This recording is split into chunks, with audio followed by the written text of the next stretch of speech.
Fala pessoal, tudo certo? Me chamo Glaucia Lemos e sou Cloud Advocate em JavaScript pela Microsoft. Nesse vídeo nós vamos começar a trabalhar com Azure Functions e como nós podemos integrar o Azure Functions com Prisma e com Azure SQL. Vamos nessa? Bom, vamos abrir aqui o prompt de comando. Vamos entrar aqui na pastinha API.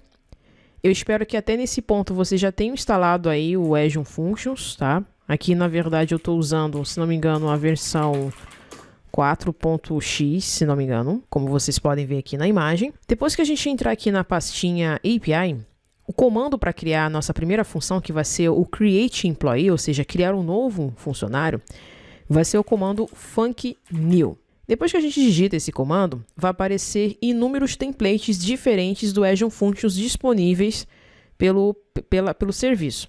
Só que a gente vai focar aqui principalmente no HTTP Trigger. Vamos escolher aqui. Aqui ele está pedindo para a gente digitar o nome deste trigger. Então a gente vai escrever aqui Create Employee. Vamos dar um Enter. Perfeito, foi criado com sucesso. Se a gente voltar aqui para o Visual Studio Code, a gente vai ver que essa pastinha foi criada e dentro dela possui dois arquivos, um function.json e o index.js. Aqui no function.json, eu só vou explicar isso só nesse vídeo, tá? Nos outros vai ser muito mais rápido. Aqui no function.json, a gente vai definir o método, as rotas, o tipo, o direction, o name e tudo mais, tá? Então, o que a gente vai fazer aqui agora? Primeira coisa que a gente tem que alterar aqui, a gente vai alterar esse auth level para anonymous. Então, a gente vai botar aqui como anonymous. O HTTP trigger, o type é esse mesmo, o direction in, então tá certo, o name hack e o método, se a gente quer criar um novo empregado, não vai ser um get, vai ser um post. Mas note que a gente pode colocar mais do que um método, né? Então vamos deletar isso aqui e deixar somente o post. E aqui nós vamos definir o route. O route vai ser employees, justamente refletindo o que a gente definiu lá no client. Aqui no return, a gente vai botar um cifrão usando aí um return. Então, só isso que a gente tem que fazer aqui nesse function.json. Agora aqui no index.js é onde toda a mágica funciona, porque é onde vai funcionar de fato a lógica por volta da criação do novo funcionário. Então, deixa eu só diminuir essa tela aqui. Então, a gente vai reduzir isso aqui. Vamos deletar isso aqui. E antes de nós começarmos de fato a desenvolver, a gente tem que chamar esses dois arquivos contidos nessa pasta shared, que é justamente o error e o prisma. Por quê? Um é para fazer a tratativa de erros, o outro é justamente para chamar o client, porque é neste momento que a gente vai usar de fato aí o client. Então vamos voltar aqui no index.js. E aqui nós vamos criar uma variável chamada prisma, onde nós vamos chamar o require, chamando a pastinha shared, por consequência, o arquivo prisma. E logo depois a gente vai criar uma variável chamada handle error e vamos chamar justamente aquele arquivo error. Perfeito. Agora sim, podemos começar a desenvolver aqui.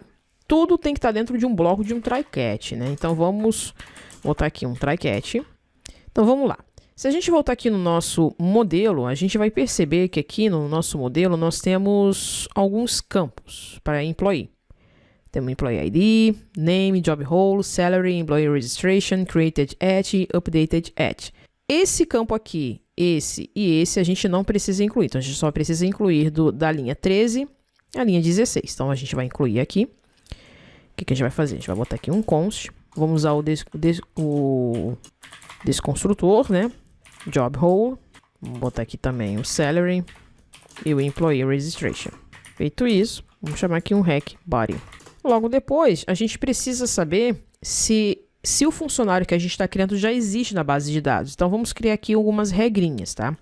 Então, vou criar aqui uma variável que eu vou chamar de Employee Registration Exists.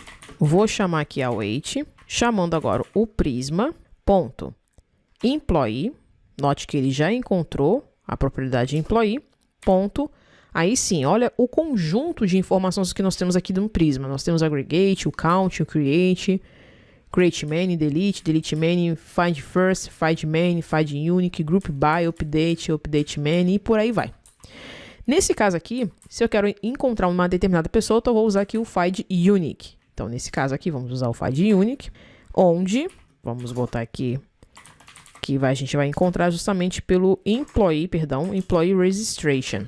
Aqui a gente precisa fazer um parse int, por conta do front-end, chamando aí o employee registration. Então, tá perfeito. Se tudo der certo, ou não, né? Na verdade, se nada der certo, se de fato ele encontrar esse funcionário, a gente tem que jogar alguma mensagem de erro.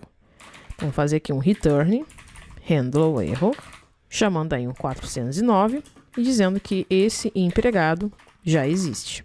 Aí sim, localizou, não tem nenhum empregado aqui? Opa, então agora eu posso criar. Então aí sim a gente vai fazer o seguinte, a gente vai criar uma variável, onde eu vou chamar de employee, aí eu vou chamar aqui o await, chamando novamente o Prisma Client, ponto, a tabela, ponto, se eu quero criar um novo funcionário, então vamos usar create. Então vamos botar aqui, vamos chamar data, porque a gente está trabalhando com JSON, né? Então, no caso do server-side, né? Então, vamos chamar justamente os campos que a gente precisa. Para a gente não ficar digitando tudo de novo, basta a gente pegar, copiar isso aqui, jogar para cá. Só que aqui no Employee Registration, novamente, a gente tem que fazer um parse int, chamando aí o Employee Registration. Perfeito. Vamos agora sim, show de bola. Para parar de dar aqueles alerts de single line, algo do tipo, eu vou pedir para vocês criarem esse arquivo aqui, o edito config, pode ser aqui dentro mesmo, do API, e seguir essas orientações aqui. Se vocês não souberem, basta abrir aqui o repositório, tá dentro da pastinha API, e editor config, tá? Então, vocês copiem isso aqui, só para parar de sinalizar os espaços, no caso, né? Feito isso, opa, criei um novo funcionário. Então, a gente tem que retornar algo aqui, né? Então, vamos fazer um return aqui, chamando status. Que nesse caso vai ser um 201. E o body, que vai ser justamente o employee. Perfeito. Se nada disso entrar neste erro 409, a gente pode jogar um outro erro, que é o erro 500. Tá? Então, a gente vai jogar aqui um context, que nada mais é que um console.log. Aqui, ó, erro to create a new employee. Vamos chamar este context.erro. E logo depois vamos retornar, fazer um retorno daquele handle, né? Se a gente voltar lá no arquivo, ele está esperando um status e uma mensagem. Então, é o que a gente vai fazer. Vamos jogar aqui um 500, chamando erro. Feito isso, tá tudo certinho. Agora a gente já pode testar essa aplicação tanto do lado do front quanto do lado do back-end. Vamos testar? Como é que a gente faz para testar? Primeira coisa, vou pedir para vocês clicarem aqui no Client, Source. E aqui no Source, a gente precisa definir algumas coisinhas aqui. Vocês vão clicar aqui em Services, API.js. O que vocês vão fazer aqui? Vocês vão comentar essa linha aqui, que é do Deployed to SWA, e vamos agora descomentar essa linha aqui. Por quê? A gente vai testar primeiro localmente esta API. Tá? Então, eu já deixei pré-definido aqui para vocês. Beleza, feito isso, a gente vai abrir aqui o prompt de comando e vamos criar duas tabinhas, né? Dois prompts de comandos, um para o API e outro para o client. Para executar um client, a gente vai executar o comando npm run server. Vamos dar o enter. Vai aparecer aqui localhost 8080. Se a gente abrir aqui o browser, a gente vai ver que vai executar, bonitinho. Agora a gente precisa executar o back-end. Então, para executar o back-end, eu vou voltar aqui na outra aba, entrar na pastinha API e vamos digitar o comando npm run, que foi justamente o comando que a gente definiu aqui no nosso package.json, tá? Se a gente voltar aqui, ó, que ele faz o func host start.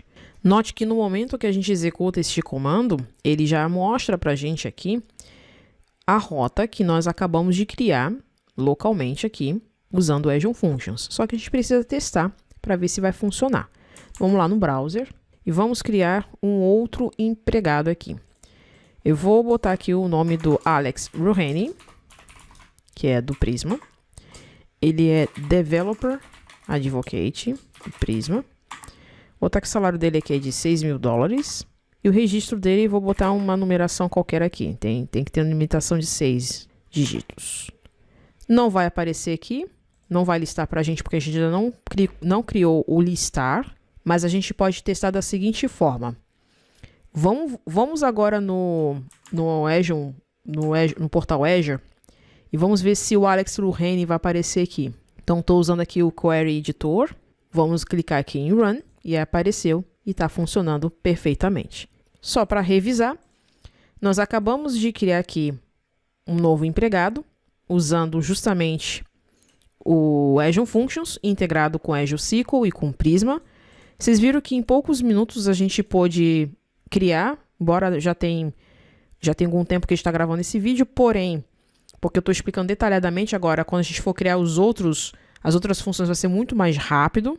E note o quão rápido foi, né?